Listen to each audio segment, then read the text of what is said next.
Hi, welcome to another episode from Spiral Physics Education.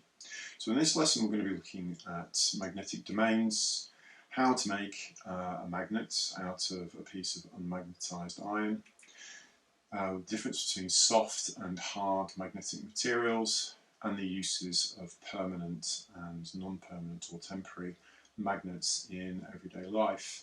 We're also going to finish off by how do we know that the Earth has a magnetic field. So to start off with magnetic domains, this might not be something that you need to know about for your exam. However, it's something that's very useful to understand why some materials are magnetic and some are not magnetic. So in this case, we're going to be looking at why things like iron, nickel and cobalt are magnetic materials, and why something like copper, doesn't matter what you do with it, it doesn't behave or can't be magnetized. And that's because iron, nickel and cobalt and magnetic materials have something in them called domains. And these domains, well, the best thing to think about domains is that they're a group of atoms formed inside the metal that all share the same magnetic properties. So they all behave like little tiny bar magnets. And in non-magnetic materials, they don't have that group of atoms that share a similar magnetic effect. So they don't have these domains, and because they don't have the domains, you can't actually then magnetize them or have magnetic forces acting on them. So a little bit more about these domains. So we're going to be looking at an unmagnetized piece of iron, and in this we're going to draw the domains in these with these yellow arrows. So these are groups of atoms inside the iron that share the same magnetic properties, and therefore they act and behave like a little tiny bar magnet inside the iron. So you can see that all of the directions in this unmagnetized piece of iron, they're all random. And because they're all random, the net magnetic effect in the iron is zero. So it's not magnetized. And what we've been able to do is, how do we then go from an unmagnetized piece of iron to a magnetized piece of iron? And it's got something to do with these domains. So let's have a look at those.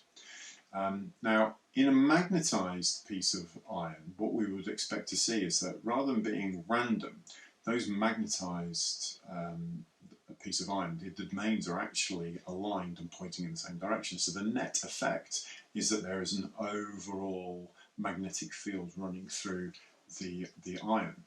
And that's how we can explain why some materials are magnetic and others are not. To go from one to the other, work must be done though. We've got to try and move from this unmagnetized state where the domains are random to a state where the domains are all aligned and pointing in the same direction. But that requires work. So one way of doing this is stroking the unmagnetized piece of iron with a bar magnet.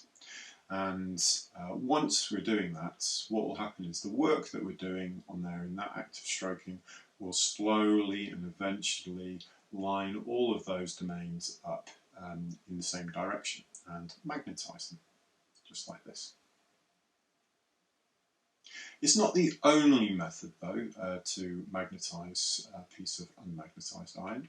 Another method was to get this unmagnetized piece of iron and wrap a wire or a coil around it and attach it to a power supply and pass a current through it. And as the current passes around the unmagnetized piece of iron, around the coil, that eventually does work and it actually makes the domains point in the same direction and magnetize the iron. So those are those two methods of how to magnetize a piece of iron that you need to know for the exam. A big impact on what happens after is whether the piece of iron is actually classed as a soft magnetic material or a hard magnetic material. So we don't mean hard as in that sort of hard. It's magnetically hard and magnetically soft. So to start off with, magnetically soft materials, well, they're easily magnetized and easily demagnetized. And that means that you don't need a great deal of work to magnetize them. But once that magnetized effect has been removed, then they revert back to their unmagnetized state very easily. And that means that the domains are easily aligned. It doesn't take a great deal of effort or work or energy to align them, and for that reason they don't remain in that state for a long period of time, and they will revert back and it will be unmagnetized. There is a place for soft magnetic materials and a use for them, so they are useful, we'll go into that in a moment. So the thing to remember is soft magnetic materials are easily magnetized and easily demagnetized. So what about hard magnetic materials? Well, you probably guess what hard magnetic materials are like, and that is that they're difficult to magnetize, and that once you magnetize them, they're likely to stay magnetized for a long time. So they're difficult to magnetize, and they're really difficult to demagnetize.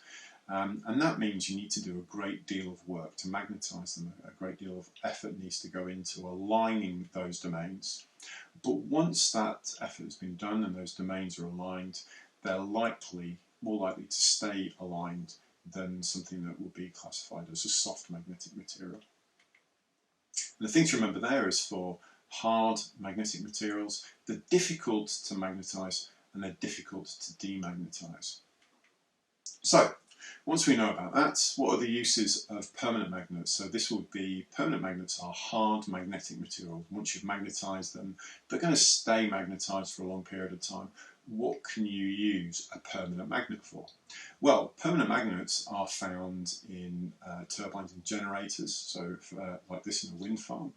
And they're also used in some jewellery clasps as well. You can find permanent magnets in headphones. You can find permanent magnets on door locks and clasps around maybe in the kitchen or something to keep a door closed. You can find permanent magnets in motors, as fridge magnets, and also in loudspeakers. So all of those are examples of permanent magnets. There are others, but just to give you a handful to think about. So temporary magnets. Well, temporary magnets are electromagnets, and that is it's important that they use soft magnetic materials. So they use a current to magnetize a soft piece of iron, for example, and then when the current turns off, it stops being a magnet, so it's a temporary magnet. And believe it or not, headphones have temporary magnets in them, and so do motors, and so do loudspeakers. At junkyards, they use an electromagnet or a temporary magnet to pick up loose bits of iron and steel to recycle them. Electric bells use temporary magnets and electromagnets, and also things called, and in hospitals that are called magnetic resonance imaging or MRI machines. They're all examples of temporary magnets that use soft magnetic materials. Okay, so to finish off with then, the Earth has a magnetic field. We keep getting told that, but how do we know that the Earth has got a magnetic field? And you're supposed to know this for an exam. Well, it's quite simple, especially if you've done Duke of Edinburgh Award, is that you use a compass, and the compass in a magnetic field will align along with the direction of the magnetic field. And that's how we know the Earth has got a magnetic field. It's interesting to point out, though, that if you look at the geographical north on this, so the North Pole in this diagram, notice that the field lines are going into the geographical north.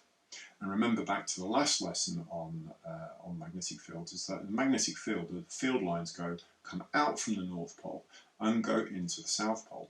So what's important here is that the geographical North Pole of the Earth is actually magnetic south.